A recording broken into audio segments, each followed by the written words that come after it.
Hello, welcome to another Dominion 6 Mod Nation showcase. Today we are taking a look at MA Ranaar, the Orcish Steppes. This mod nation based on the Stronghold faction from Heroes of Might and Magic 5, 6 and 7. And I haven't really played 6 and 7, so I used a lot of information found on the wiki. This nation is, I think, it's quite interesting and strong. First of all, we have the turmoil limit increased by 1. The starting side gives us 2 nature gems, 2 earth gems and 1 glimmer gem per turn. Let's take a look at the units. First we have the goblin. This is not the Heroes of Might and Magic 3 goblin, this is a different kind of goblin. They are absolutely worthless. They have weak attacks, they have size 2, 5 hit points, morale 7, poor attack skill but high defense skill, and strength of only 6. However, they are scavengers, so they do not require any upkeep, and they do not require any supplies as well. They are stealthy and have wasteland survival. That's a common trait in this entire nation. Goblin hunters are the same, but they are equipped with daggers and short bows instead of short swords. Then we have the Furies. They are basically the Harpies, but with Berserker too. They're stealthy, they're flyers, they have wasteland survival, patrol bonus, 2 talents attacks, and size 3, and quite poor skills. Still no armor at all. And then we get the orcs. The Mauler is the basic orcish infantry. Despite being basic, they have good armor. Plate cuirass, shield and iron cap, and morning star. Baseline orcs have higher hit points, higher strength than the humans. They also have wasteland survival and pillager 1. Executioner is also an orcish soldier that doesn't have a shield but has a two-handed battle axe that deals a whopping 25 damage. In addition, it also has Berserker 2. Boar Riders. We're not done with the goblins yet. We have boars ridden by goblins with maces and shields. This is based on the Heroes of Might and Magic 3 neutral unit that for some reason I forgot to include in crew load, but oh well, it's here now. The Basilisk Rider is an orcish cavalry. They ride young basilisks, they have also decent armor, light lances, but young basilisks have poison resistance, cold-blooded, wasteland survival, animal and discipline, smart mount 20, bite and a petrifying gaze. This is not the same as the usual petrifying gaze, because this one has magic resistance negates easily, not just magic resistance negates. I thought that normal MR negates would be way too strong. Then let's take a look at the terrain recruits. In any swamps, be they forted or not, you can recruit Gnoll Hunter, who are archers with some armor even, no wasteland survival but swamp survival, patrol bonus and stealthy. In non-fort wastes you can recruit centaurs, centaur hunters. They have hooves, bronze daggers and long bows, pillager 1, wasteland survival and recuperation. They also have horns. Centaur nomads have bronze lances, some barding, shield, recuperation, pillager 1, wasteland survival. And now let's take a look at the sacreds. They can only be recruited in the capital. The Panther Warrior is sacred with the Iron Claws attack, that's 2 attacks each, and some basic armor. They are very similar to the Jaguar Warrior of Mictlan. Their sacreds have susceptibility to shock and fire resistance. That's how they worked in how all orcs worked in Dark Missile of Might and Magic. They count as demons, have Wasteland Survival, Pillager 1 and Dark Vision 100. And when they die, they transform into were-panthers that we'll take a look at later. You can also recruit enraged cyclopes, who are expensive, very tough, very strong. They also have susceptible to shock, fire resistant, demon, berserker 3, and they automatically go berserk at the start of the battle.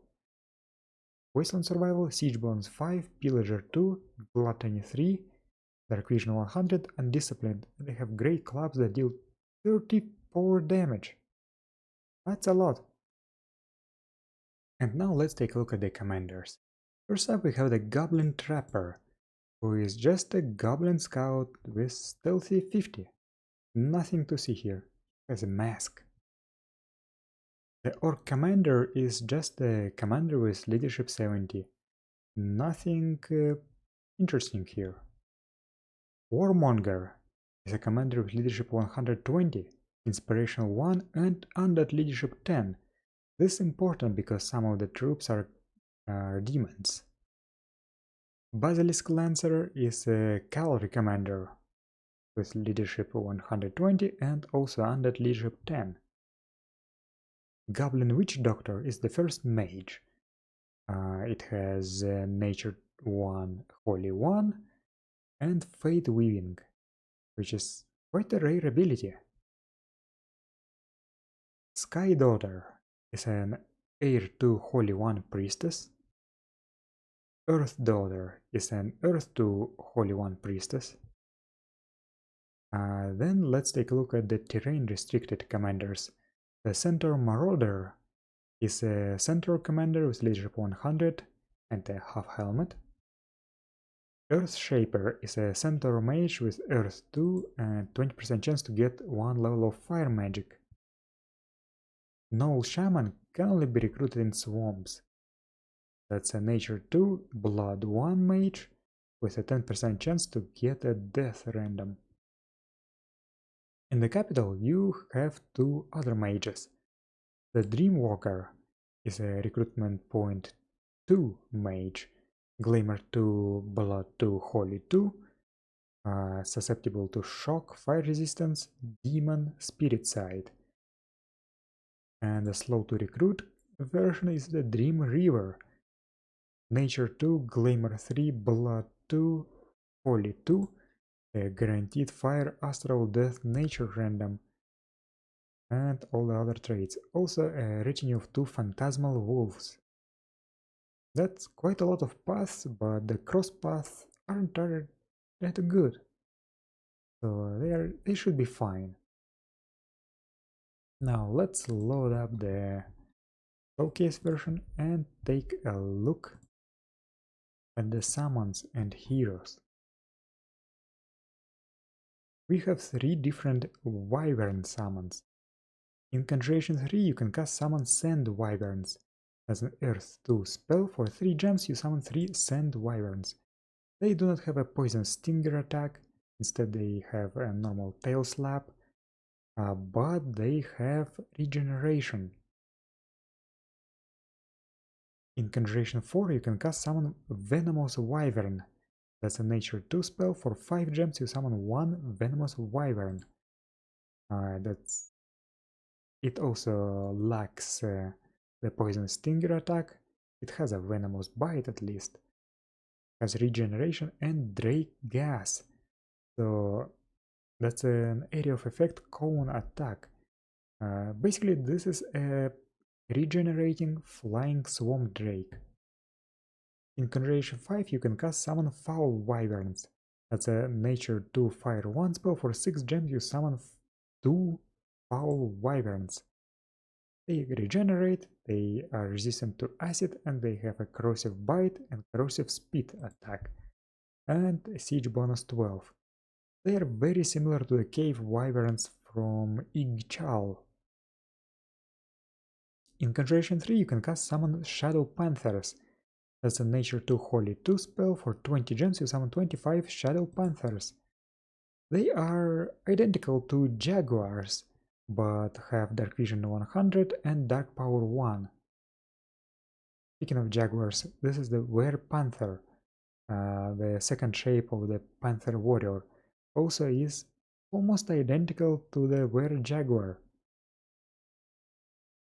In Alteration 3 you can cast Tame Cyclops. That's a Glamour 2 spell. For 3 gems you summon one Tamed Cyclops.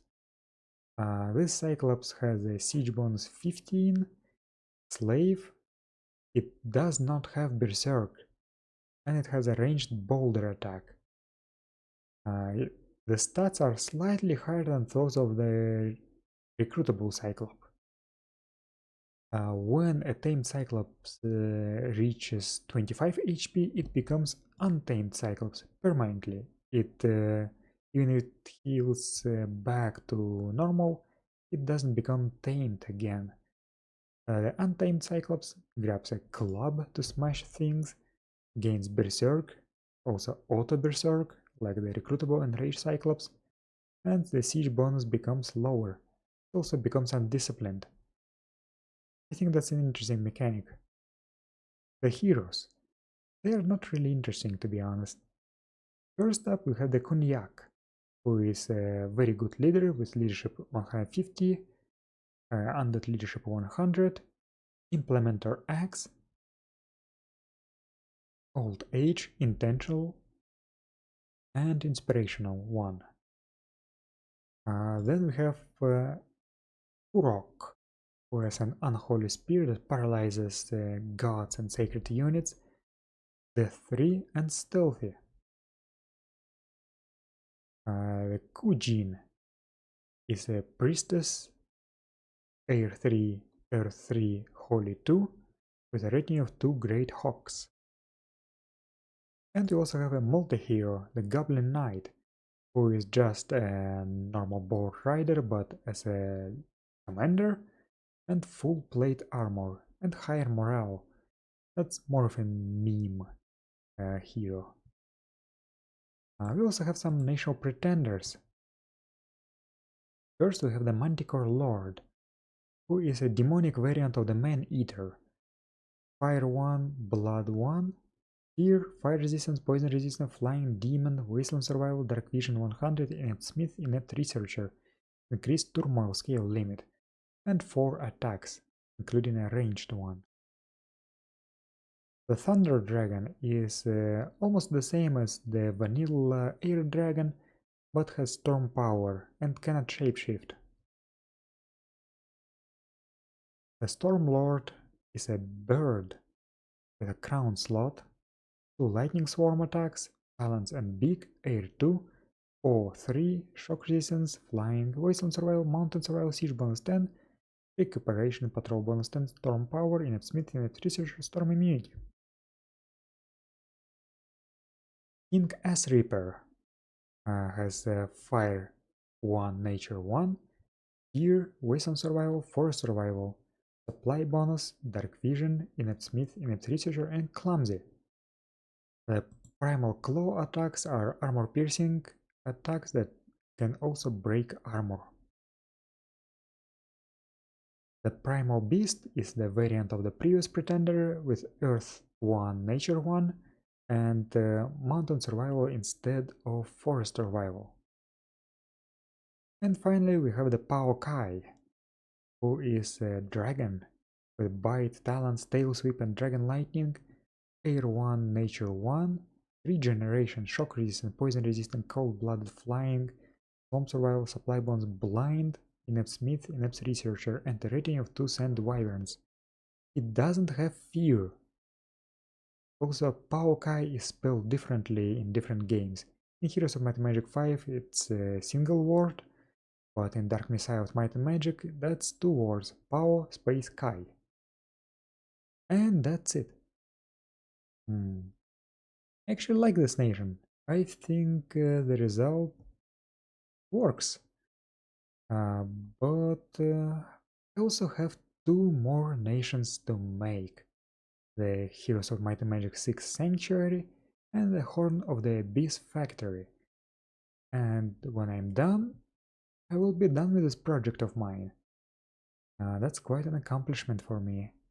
So in any case, thank you for watching, I will see you next time.